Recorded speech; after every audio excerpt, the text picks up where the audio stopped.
Okay, so this is the presentation from International Trade Project. So first of all, the countries I'm choosing are Mexico as a developing country and Australia as a developed country.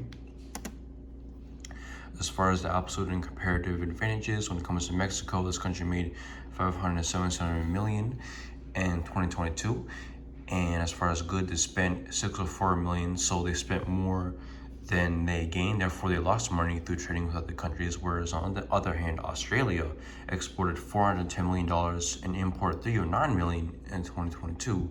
Therefore, they gained profit and they placed 23rd in the top importing countries in the whole entire planet. And when it comes to absolute advantage, the source I use, ukessays.com, explained how Mexico had a great absolute advantage because of its corns and beans and other types of foods that it has. And when it comes to Australia, it uses resource and agricultural commodities. Now moving along, we have intra-industry trade for the country. So in 2023, when it comes to Mexico and Australia trading with each other, they had a large amount of it. And as you can see, Mexico exported $23 billion worth of goods to Australia. And you can see over this graph that the numbers of the exports by the year and by the billions, with Mexico importing to Australia and importing from Australia and exporting to Australia. Moving further along, when it comes to tariffs, I'll observe one that applies with Mexico, and recently a big change that has gained lots of attention on the internet is that the new tariffs in the United States is going to put on Mexico with Trump enforcing these new policies. So for example, they're going to try to put more taxes that Mexico is going to have to pay when trading or when buying materials from America. And this is not good news for Mexico, because most likely what's going to happen is that the Mexican peso is going to lower in value when compared to the US dollar.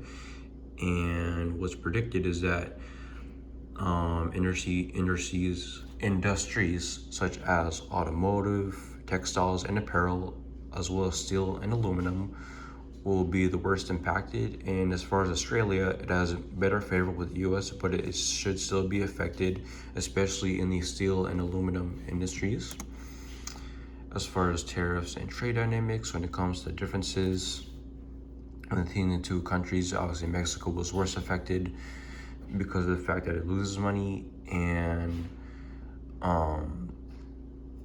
when you see Mexico, that when Mexico trading with the United States, that it has not as much favor as Australia, and therefore the peso is expected to lower in power, and Australia is going to be affected, but it's not going to be as badly as predicted.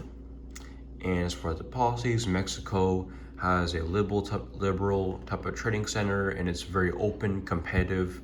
The world trades with so many different countries.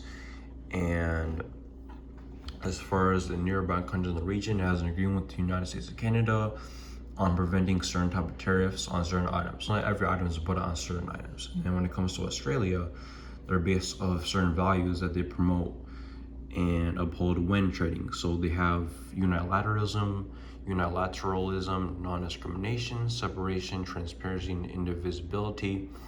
And in summary, these values mean that Australia is a country that has strong independence when making decisions, and they prioritize fairness in the trade market, and care about being honest, caring about the people that they trade with, being fair, doing the right type of thing, and just keeping it how it's supposed to be. As far as what I would recommend for Mexico as one country to change itself in order to have better trading, I would say they could reduce spending on imports from other countries, so that way they could save money, so that they instead be profiting instead of losing money because of how much they spend on importing from other countries. And maybe if they could increase their own prices and make their own tariffs towards other countries, that they can make more money, and therefore they would profit even more. And then here are my references. Thank you very much for watching.